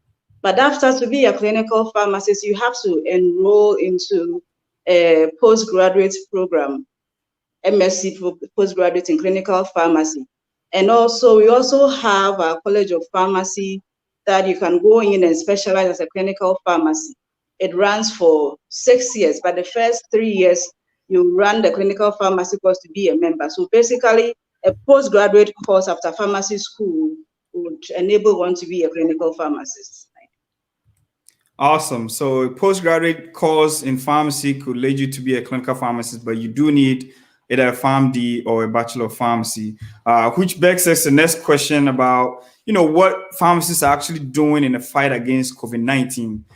So with this, I'm going to bring on again Evelyn Ofori-Boahen to tell us about what clinical pharmacists are doing when it comes to COVID-19. Vaccines are in, there are some treatments that are already going on. So what exactly pharmacists are doing when it comes to that? So Evelyn, do you mind telling us a little bit about what pharmacists are doing when it comes to COVID-19? Okay, thank you very much. We are doing a lot for our patients who are our focus, our initial focus. We have comprehensive medication plans or therapeutic plans or pharmaceutical plans that we have for our patients. We draw these things to be able to monitor the efficacy of the medications that we are giving to our patients, to monitor any side effects or toxicities that may come up as a result of the use of medications. We also make sure the medications are available and we work hand in hand with our clinicians to be able to monitor effectively the outcomes that we are looking out for. We also go out of our way to educate our patients on the various monitoring parameters that will help achieve efficacy. Let's take someone who comes in with an SpO2 or oxygen saturation less than the normal. Let's just pick a figure around 80 something percent. The patient does not understand why he can't breathe. He doesn't know what is going on.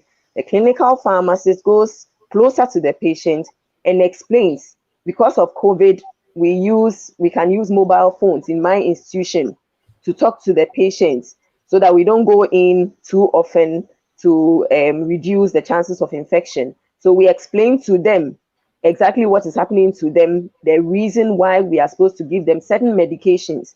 That understanding increases their compliance and their adherence to their medications. So these are some of the things that we do. I think my colleagues will have more to add. Thank you. All right, so I'm gonna bring your other colleagues, Josephine and Janice, to share their opinion. So let's start with Josephine. Okay, so with this COVID-19, clinical pharmacists a lot, just as Evelyn said. Now I know that in some institutions, when the pandemic came up, when the issue of the pandemic came up, and some facilities were converted into treatment institutions, immediately pharmacists had to come up with plans that would help them to be an integral part of the management team. In some facilities, new pharmacies have to be established close to patient care areas to bring pharmaceutical care close to where the patients were. So the pharmacists were with the medical team and are with the medical team to provide care for the patients. As Emily said, we review their medication chart, we review their medical records, and then we identify even untreated comorbidities where we make input as and when necessary. We identify, we take an active role in pharmacovigilance, and where we try to identify adverse drug reactions and other unwanted effects. They are documented, and then the necessary actions are taken to prevent further occurrences. In the fight against COVID-19, development of guidelines where medication use and then choice of medications are clearly spelled out. We have been involved. In this fight against COVID-19, we are actively involved in providing emotional support to our patients. You know, some patients are managed from home. When they are stable, they have to be in the house, and then they are monitored from the house. We realize that when the clinical pharmacists come in and call them, we ask them about their saturation, we ask them about their medication, we ask them about their presenting symptoms, and they do tell us. And even hearing from us brings them some form of calmness. And they always testify that having talked to you, we are calmer and then we are more reassured. So we do a lot. We are also involved in research. We are doing a lot of research with regards to medication use and then other parameters being monitored, all in our quest to fight COVID-19. I'll leave for Janice to add on. All right, Janice. Josephine and Evelyn mentioned a lot. I remember when the pandemic started, we had to come up with plans to make available hand sanitizers. We prepared them in the institutions ourselves, hand sanitizers and then hand washing soaps, so that at least the rate of infectivity is reduced at the centers. And also for the patient, what I'll add is we provide continuity of care when they go to their homes. You have some of them calling in, so that you just allay their fears. And then on discharge, you assure them that their drugs are going to make them fine. They just want somebody to tell them that they are going to be fine. And clinical pharmacists are there, and we're there just to do that. Great. So clinical pharmacists are there to do exactly what these professional ladies are telling us today. So they're doing a lot as frontline workers when it comes to COVID-19 management. Well, I'll bring in Mohammed, who is also a community pharmacist, to ask you guys some few questions about exactly what happens in the hospital and how that is connected with the community practice. But this is something, the next question I'm going to ask relates more to community practice. There's been an increase in the use of antibiotics, indiscriminate use of antibiotics amongst Ghanaians whilst this COVID issue is going on now, because everybody thinks erythromycin or some kind of antibiotic can help them prevent COVID-19. I would like to bring you guys on back to discuss this issue because it's very pressing to some of us. It's concerning. So let me begin with Evelyn. Evelyn, what is your opinion on this particular issue? Actually, I'm very happy that you are asking about this question because every morning at my unit, this is what I do. In addition to antibiotics, we educate our patients who are coming to the OPDs on proper use or the appropriate use of antibiotics. These antibiotics, as we all know, initially were not available. We didn't have anything to cure our infections until they were found by Fleming, and we are using them. This same man knew that the way the microorganisms are misbehaving or the way they are adapting themselves, it is important for human beings who are using them to note that with time, if they are not used effectively, they are going to cause resistance and they're not going to work anymore. So it is the reason why we have to pay particular attention to the way the surges in COVID-19 is increasing antibiotic use. I agree with you. I think there are surges, increases in the use of antibiotics in the community and even in the hospitals. And it is a big problem that we have to address. We are dealing with COVID-19, which we do not have any solution to yet or cure, but we are in the process of using some antibiotics. And when people get to know that these antibiotics were implemented or were used in the centers or the COVID centers, they go out there and then go on to prescribe or recommend them to people in their houses who may be coughing or having one symptom or the other. And we go out of our way to educate them on the fact that if we do not desist from some of these behaviors, we are going to get to resistance, and then these antibiotics, when we are in dire need of them, may not be able to cure any infection at all. Great. Thank you for that insight. Any other of you can add on to that issue because it's really concerning, as you mentioned. Yes, I want to add that it's a scare. Sometimes I think of the resistance that can set in post-COVID, because you see a lot of prescriptions for antibiotics, and then you wonder why there's no testing going on before these patients are given the antibiotics. Because now the results takes as short as 24 hours to come in. So why not test before prescribing antibiotics? And then what we realize these days is that the duration of antibiotics given is longer than usual. You ask patients, what are the symptoms you presented to the hospital? And sometimes they're even having a tummy ache, vomiting or diarrhea, and it can be anything. So why not test before? So it is really worrying the way that the search for antibiotics the direction it is going. But we hope that there will be a change so that we admonish that we open a lot more testing centers so that patients can test before we treat for COVID-19. All right. So thank you, ladies, for all that great information about, antibiotic resistance possibly happening after COVID. That's all we have. We only have these few antibiotics. So if you have any kind of resistance, which we think already we are seeing that amongst certain cases of chlamydia outbreak and things like that. So we definitely agree that we need to pay attention when it comes to indiscriminate use of medications. which begs the next question. Okay, before we go on a short commercial break, I'd like to ask my intelligent ladies that I have today that there's a lot of use of herbal medicines, right? In Ghana, so many people came out with interesting claims about some of these herbal medicines actually curing COVID-19.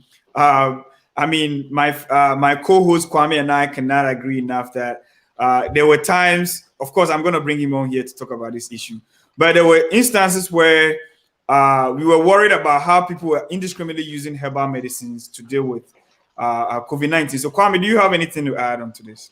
Yeah, so this is an issue that I found very concerning. And viewers, for our last week's show will realize that we asked the pharmacist that we had on, Dr. Enoch Kobna, about this particular issue. So we understand that herbal medicine use in our country is already high, but COVID allowed some people to come up with so many weird claims. We started off with Sobolo, and then we had something about some ginger concoctions, and then you had, I mean, I could go on and on and on. I could go on and on and on. Being on the ground, what advice do you have for our people when it comes to the abuse of herbal medicine? Because a lot of people tend to think that they are very safe, because that's something that has been told over generations. So people think they are very safe, and then they just go on and then just abuse them. So yeah, what do you have to say to our viewers? Okay, thank you very much. This is a very big problem, and it will surprise you that even at the treatment centers, patients' relatives who come to visit want to bring in herbal preparations and concoctions in addition to the orthodox medicines we are giving to our clients. The advice is that since we have not had any researches to ascertain the efficacy, and then most importantly, the toxic lines or the toxicity of these herbal medications, they may be working, but we are not just looking at efficacy. We are looking at the toxicity, the toxic profile of these medications that are on the market and we are using anyhow. We are also looking at the interactions that these medications have on other medications that have been prescribed by the patient. And we will caution that these claims that these herbal medications are working are not based on evidence. And in clinical pharmacy practice, we don't joke with our guidelines, we don't joke with evidence-based medicines and then best practices. So we will caution people who are mixing or concurrently using orthodox medicines with herbal medications to take a lot of caution. And then we will advise them also to declare any herbal preparation that they have in their possession, because sometimes as a blind side of clinicians and the clinical team, people are combining all sorts of things, and you are monitoring progress and you are not seeing any improvement, and other issues are coming up and you don't know where they're coming from. So we will plead with the general public that these things will have to be declared, and we must take a lot of caution as we use them, because they have side effects that we may know or may not know. I would want my colleagues to also throw more light on that. Thank you. All right, so we're gonna bring in Josephine. Josephine, so we are talking about herbal medicines and COVID-19. So many claims about certain herbal medicines able to cure COVID-19, and we are asking, have you seen any trend in that direction when it comes to clinical practice? That patients that come to you or you help them can't tend to think that herbal medicines can actually take care of these diseases.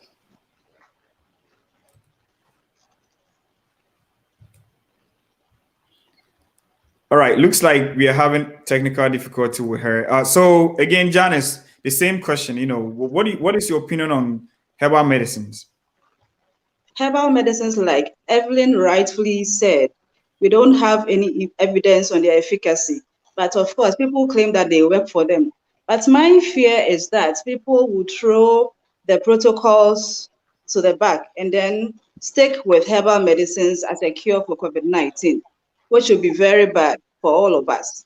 So my suggestion is that since we have some names coming up, maybe scientists can come together and then research into these herbal medicines for their claims as being potent in COVID-19 eradication, so that we can get somewhere, because it is very worrying.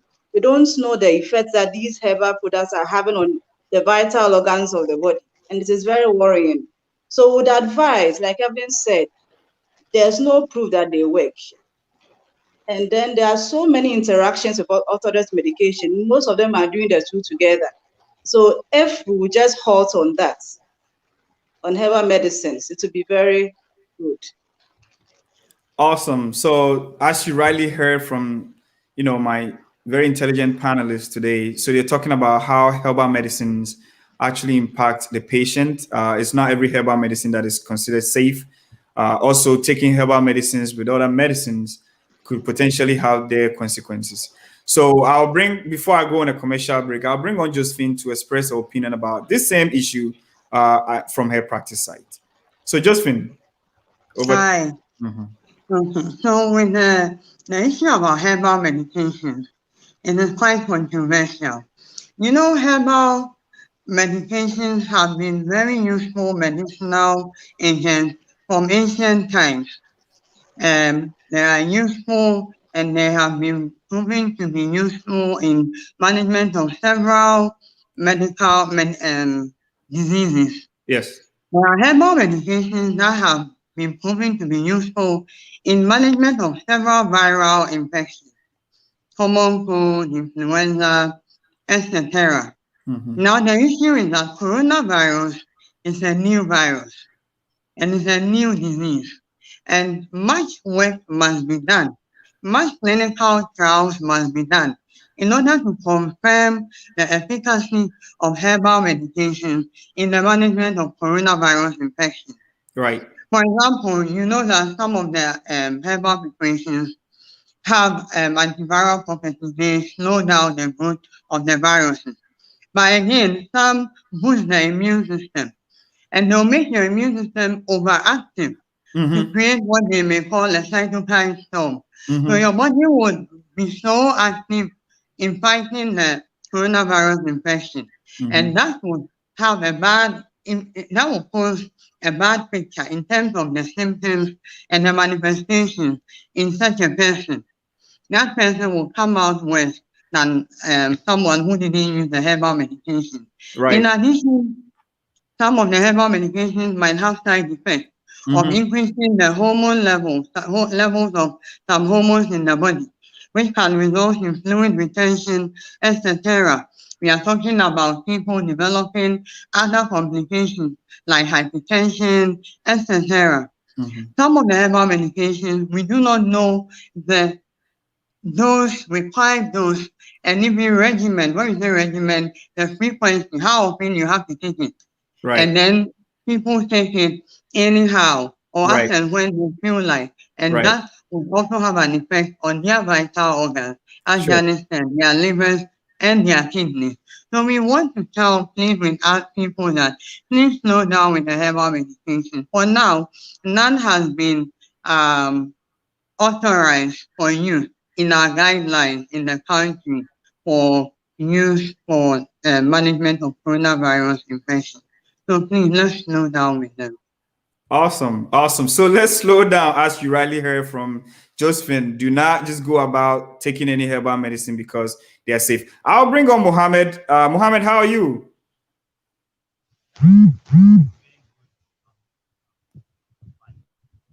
Hello, Mohammed. Can you hear us? All right. I think we're having trouble with Mohammed. His audio is not coming through. So what I'm saying is that, we've had these great pharmacists who are going to help us talk about some of the interesting things that is going on either in the community or even in clinical practice.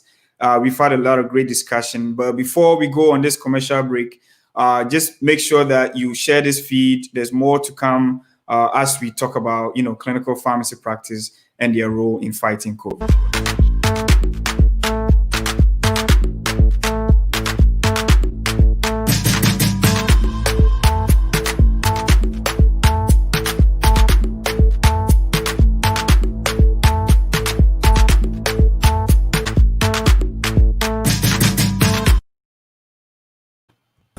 Madam, so then I watch for COVID.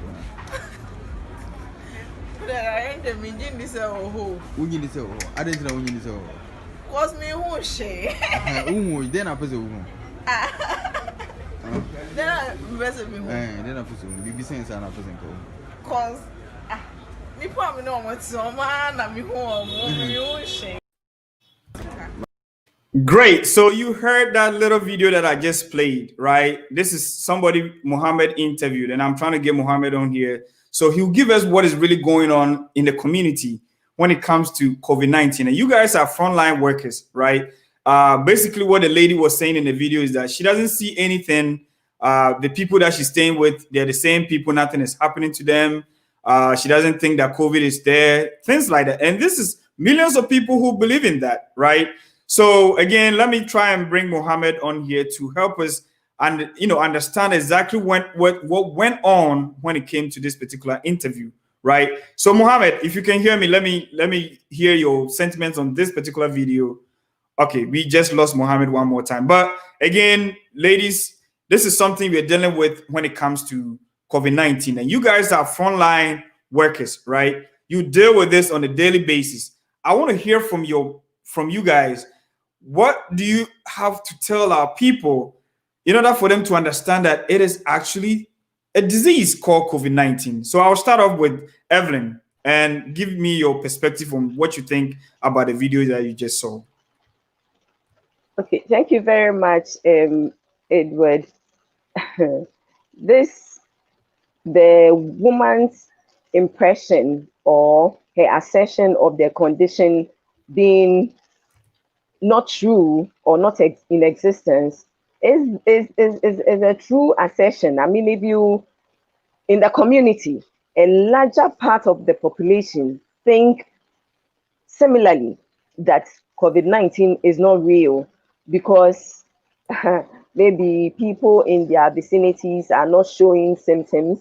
And then if anybody, because of the confidentiality and the stigmatization associated with COVID-19 monitoring and then treatment or therapy, most people are not able to appreciate until the people who are involved or who are sick are their close relatives.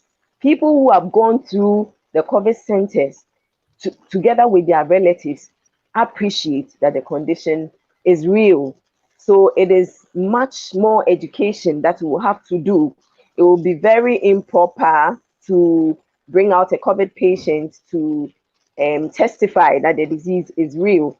We just have to keep doing more of advocacy for people to know that it is real. It is real. In fact, this current surge has spoken a lot to many people who were thinking like this lady. People are beginning to see the need to stick to the protocols and to appreciate that COVID is real, especially with the high-profile people who are going down, who are dying each and every day related to COVID. You see, sometimes people may even die, but we are not able to relate the cause of death to COVID until the patient was admitted at a COVID center. Some people also do 1 or 2 and they are cured of COVID. When they do the test, it will be negative because we do the PCR test. It will be negative, but they've had it and they are cured of COVID. Right. They will not test positive, but the residual effect could cause their death, and we may not relate it to COVID. So some people don't believe, but we would have to do more of education for them to be aware that it really is real. All right, so you might have to do more studies, like she mentioned, but then more education, reach out to people. So let me bring on Josephine. So Josephine, what we've been talking about is the fact that we played a little clip of a lady that is claiming that the COVID doesn't even exist. She doesn't see anything. What do you say to such a person, you being a frontline worker? As Evelyn said, this is the true picture of what is happening in our community. A lot of people do not believe COVID-19 is real. But what I am telling everyone is that I have seen what it does and what it can do to people because I'm a frontline worker.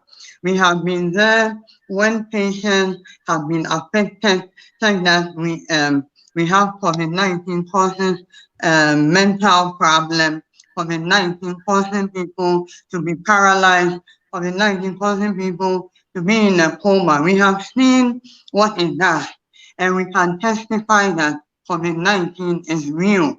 What we have to do, as Evelyn said again, is to educate the public. The general public must be educated, and I hope the interviewer took the opportunity to educate the lady, because it's not her fault. She's not come close to the condition or situation as we have. We have provided medication for the management of COVID-19 and its complications, and so we know that it is real. We are telling everyone to please observe the protocol because it is real, and you do not know how your body will react to it. That's the unfortunate thing. Someone might have it and then the person would recover quickly, but everybody is different, and you do not know how your body will react. So please, it is real. All right. So as you rightly heard from Josephine, it is real. Again, she asked whether the person who interviewed this lady gave some education. So I'll try and bring Mohammed on here one more time. So Mohammed, they're asking whether you actually educated this person that we saw in the little clip. So over to you. Yeah. Good evening, wonderful people, and I'm so sorry for today because it seems my network isn't that stable. I don't know if you guys can hear me clearly here. Yes, we can hear you. Mm-hmm. Great. Yes, in fact, I managed to educate her to the extent that I had to call her mom as well, because more or less it was basically about inter-religious affair. Their pastor said COVID isn't real, so there is no way they have to take any vaccine should the vaccine get to Ghana.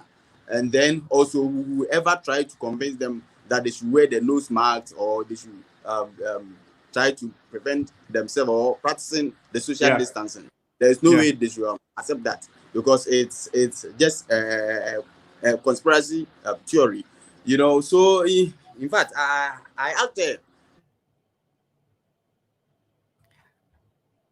All right, so we seem to have lost Mohammed over there, but he was giving us a very interesting. Okay, lady, go ahead. Have you taken hepatitis B vaccine? Then she said, yes, I did just last year. Then I asked her. Then I also asked her that what she had a. All right, so we're gonna get Mohammed back on here, but before we do that, I was gonna go to Janice to express her opinion about this issue, and Mohammed just made another interesting point, which is, Christianity and religion playing a major role in COVID-19. So you, as a frontline worker, I want you, intertwine these two questions or opinions and give me what you think about it, Janice. Yes, thank you. There's so much falsehood out there, especially when it comes to religion. I wouldn't want to even touch on that. So much falsehood.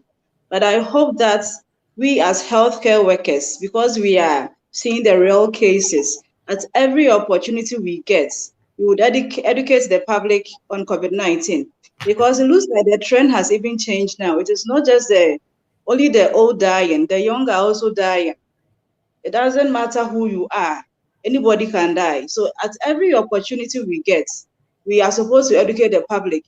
And maybe instead of showing movies on various stations, maybe if we can just give the public a little scare by bringing videos of patients who are really suffering the ICUs, of course, covering their faces so that they will know that it is real.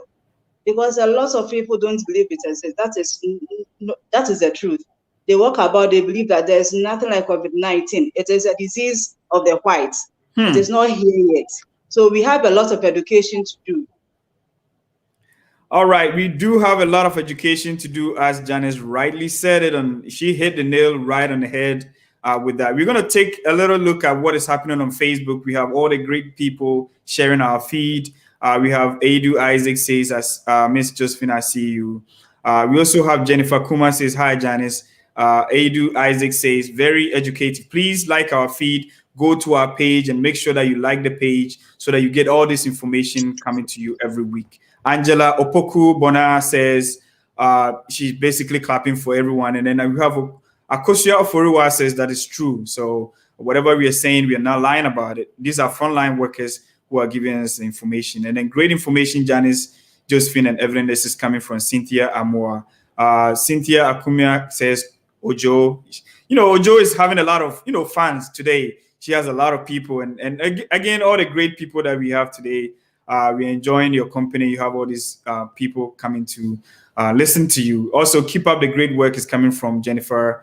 Angela Opoku also goes on to say, it's very true. I can testify because I tested positive and emotional support was amazing. Calls and tests every day. So this is her talking in relation to what we were talking about earlier on, that clinical pharmacists play a major role when it comes to COVID. And also, I know, right, Angela coming from Oforiwa. We have Ato, a great friend of mine, Ato Kwamena. He follows most of our program and he says, great work, Dr. Fori, especially bringing these learned ladies on your show. I cannot say much. This has been a great panelist that we've had so far. Great role models for young girls, go ladies. Also, we have Cynthia Akumia saying that kudos to Janice, Ojo, and Evelyn. The same Angela Opoku goes on to say, I have a friend who organized a small party at the end, announced that everybody should get azithromycin, vitamin C, and zinc. Oh my goodness. And there's no wonder why we are having antibiotic resistance, right? So this is like a party souvenir for people. I had to step in and advise against the use of antibiotics.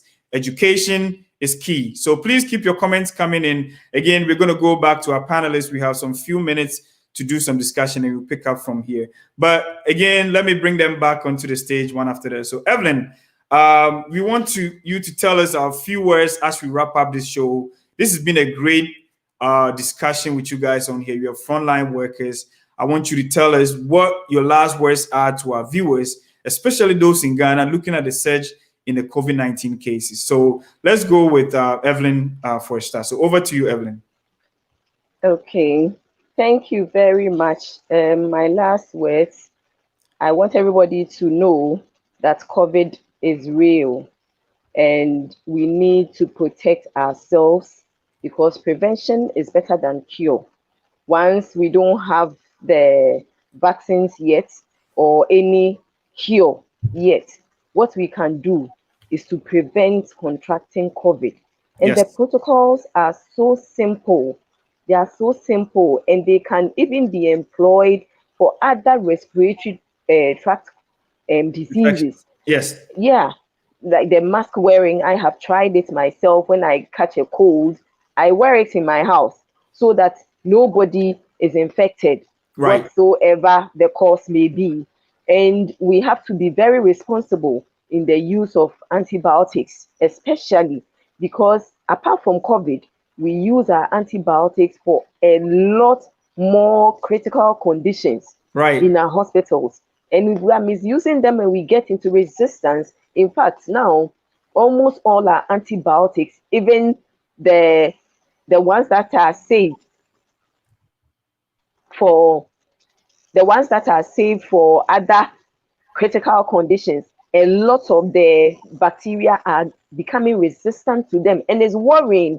And the rate at which we are coming up with antibiotics or we are identifying them is slower, way slower than the rate at which they are becoming resistant to. So we are heading towards danger. We should not use this era to misuse all antibiotics, and then later we find ourselves to be blamed. I will encourage all pharmacists who are in the clinical setting to do their best, because like we have said, when we talk to the patients, in fact, we need to do a research to ascertain that indeed the pharmacist speaking to the patient cools them down and gives them real hope, because they see that we have time for them Right. and they understand the language that we speak to them. Okay, Right. thank you. All right. Thank you very much, Evelyn, for that great Yeah. information. So she just told us that we need to be careful about how we indiscriminately use our antibiotics. I'm going to jump on to Janice to give her last words as we wrap up this part of the show. I mean, I don't even want to end this show. This has been so informative, you know. But Janice, we're going to go ahead and ask you about your last few words for our listeners as you're a frontline worker and as you see with COVID and the role that you play. So over to you, Janice. All right, just like Evelyn rightfully said, COVID-19 is so real. And my little advice to everybody is that it looks like we have the names of the antibiotics at our fingertips. So what is happening is we just walk into a community pharmacy and then buy these antibiotics. I'll plead that we desist from that. Even if you suspect that you have COVID-19, please go into a facility and then get tested before you are treated. And as always, let's all observe the protocols. It's as simple as ABCD. And let us be our brother's keeper. If there's someone who is not observing them, just prompt them to do so that we all prevent and protect ourselves from this menace. Thank you. All right. Thank you very much, Janice, for those kind words. And again, we cannot stress it enough. These are coming from the people that actually take care of you. If you eventually don't listen to these advice and you end up in the ICU, you're going to see Janice there. You're going to see Evelyn there. You're going to see Josephine. They will give you the care that you need. But again, you don't want to be on an oxygen, right? So we are advocating that everybody tries to take care of themselves so that they don't have to end up there. So before we go, I'm going to take some last words from Queen Josephine. She's going to give us the last words on what we need to do as listeners of HIA show so that we keep ourselves safe, you know, when it comes to preventing COVID. So over to you, Josephine. Thank you. It's been an interesting year from 2020 up to now. We have gone through a lot as frontline health workers. Sometimes when you wake up and you have to go to work, you'll be crying within you because you know that you are going into the danger zone. We have gone through stigmatization, fear of contracting the disease, even fear of contracting it and transferring it to our babies and our children. And it hasn't been easy. We want to plead with everyone to help us save ourselves. Please observe the protocols. And please, with regards to the medication, this week I saw an interesting prescription via WhatsApp. The antibiotics, the dose was wrong, the frequency was wrong, and the duration was wrong. I sent this to Janice, and then we had a good, we had a discussion over it. Please, when you need medication, talk to the right person. Talk to the expert on medication. Talk to your qualified medical personnel so that they will advise you appropriately. Please observe the protocols and let's all take good care of each other and let's observe the protocols. Thank you very much. Awesome. So you rightly heard, Josephine giving us the last words about even just indiscriminate use of medication. So I'll bring in Mohammed, who happens to practice in community pharmacy. He might have a different take. So Mohammed, before you come in, we wanted to know what your take is on when it comes to antibiotic abuse or misuse, I should say. There's even shortage of azithromycin as we hear it. So what do you have to say about that? Over to you, Mohammed. Yeah, what I have to say is that I think the Pharmacy Council of Ghana has a huge work to do, because for those of us who are in a community pharmacy, a patient can come and it's like if you decide to give the person 5 days course or a 7 days course, the person will be bold enough to tell, hey guy, if you don't want to sell it to me, I'll go to the nearby pharmacy to buy it. You see, so if even if a few people would want to, go by the routine way, there are the black sheep somewhere who needs money. In fact, we all need money, but then, they need money in a bad way. You understand? So I think it's a very big job for the Pharmacy Council of Ghana. And then with regards to the hairbars, I'm surprised. It's so unfortunate my network was jacking. But I had wanted to know from my senior pharmacist that how do they give the license to the herbal doctors? Because it seems in Ghana every. All right, so I think what Mohammed was trying to say was so heavy that the network had to drop. But again, it's an interesting discussion about herbal medicines, and the role that it plays. And he's just marveled about what we have to do to maybe streamline herbal medicines. Let's jump to Facebook whilst we try to reconnect with Mohammed.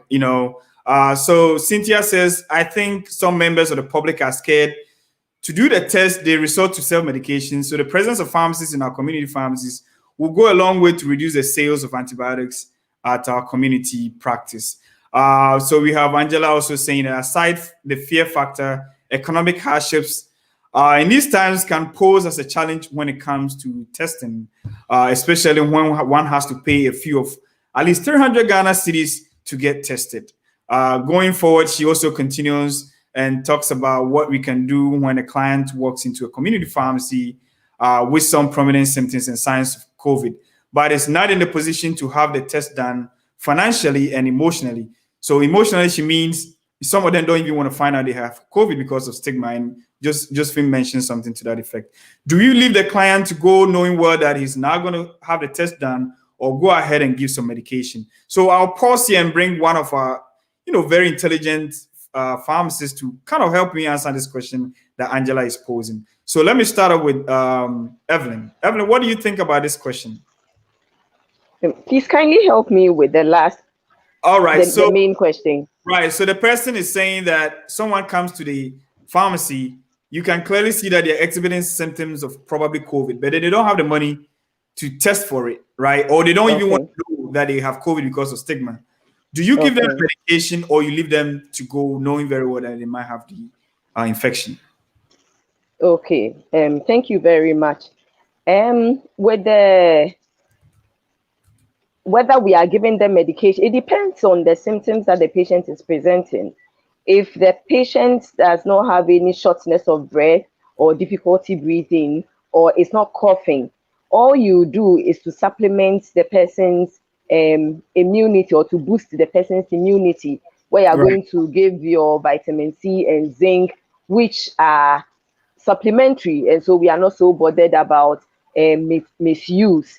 But you can also go ahead to do a CT scan of the chest, and there's some classical signs and symptoms that the commentary that follows, or the impression that the radiographer will give you, could point that this particular person could be suffering from COVID. So because it is cheaper, we could use that to go ahead and then treat, because it presents like a pneumonia, and we diagnose that to be COVID pneumonia. So once we are able to identify that, and the CT scan is a cheaper option, and so we can use that lines, or that diagnostic material, to be able to go ahead to give the necessary medications apart from the immune boosters. Great. I'll bring in my other guests to add their opinion, but then let's jump onto Facebook. So someone agrees with Josephine that we haven't done enough with herbal medicines in terms of clinical trials. Our health system is just up their game. Big ups, Dr. Ofori. And Angela has been our super fan today. So she goes on and says that I had a guy asking me why I was in a nose mask. He went ahead to ask if I knew anyone who had been infected, because he realized I was in it for about 4 hours with the person. It isn't any different from the lady's reaction in the video. Education is key, as she rightly mentioned. Again, we have Furua saying that I'm shaking my head. Some pastors are really misleading people or leading people astray as well. So Angela, thank you very much for all the great insights you're giving us. So let me go on to Josephine to ask her about what she thinks people should do when they, the symptoms of malaria and COVID kind of, for some reason, overlap, right? What should people do if they experience any kind of symptoms like that? So as Evelyn said, the important thing is to take in the necessary supplements. You take in your supplements, do not go in for the antibiotics. You go to a treatment center or facility where you will be properly assessed and tested, and then the right medications will be given based on the findings. Do not treat yourself. You can go ahead and take the immune boosters and the supplements. But for the other medications, please let's hold on with them and let's go to a treatment center where we will be properly assessed and evaluated, and then the right thing will be done. All right. So as you rightly heard from Josephine, she says the right thing has to be done. You have to go to the right place to get the right treatment. We have a lot of messages coming in. We cannot read all of them. We're going to scroll them. And if you have any questions for the wonderful ladies, you can actually share it with us. So we have Kofi Otinbawa, who is our president of the Ghana Pharmacists Association International in the United States, says that great job, colleagues, keep it up. We also have Ofurua saying that well done, ladies. I hope it won't be one-time thing. Yes, I hope so too. Me and Kwame are sitting here like, we want to bring these ladies back again to have more discussion.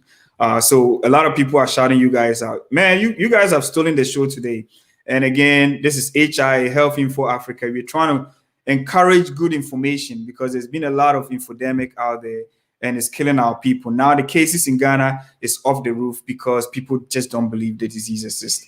So again, thank you all. I'm going to bring everyone back to the screen. We have Janice, we have Ibrahim, we have, where is my co-host for the show? As we wrap up the show, we're going to bring Kwame on here. So thank you. I would like to express my sincere gratitude to every one of you for making this show one of the best so far we've had. You've given us awesome information and people actually benefit from it. Keep sharing this feed even after the show. Make sure that people learn about it. So Kwame, I'll let you go ahead and say some few words. I don't think I have much more to add. You said everything. It's been wonderful having you guys with us today. We really appreciate your time and effort, and we hope we'll have you back again. This is not going to be the last time. And thank you very much. And to the viewers, you've heard it all. Do not abuse the antibiotics. Do well to keep yourself safe. COVID-19 is real. It's still with us. The new strains are causing more harm than the previous strains. So yeah, that's how I'd like to end. So thank you. All right. Thank you very much all for tuning in. We're going to be here next week to bring you another section that is very, very informative as well. So please make sure that you tune in, you follow our page and you like our feed and subscribe to our YouTube channel as well. So that we can bring you more sections like this. So if you don't see you guys again, it will be next week. We're going to meet here one more time to give you a very informative feed. So make sure you sign up to HI on our Facebook page, go to our YouTube channel and like all our videos. And we'll be coming back your way to give you more and more information about COVID-19, the vaccines, and the way that we're going forward from here. So see you all next time.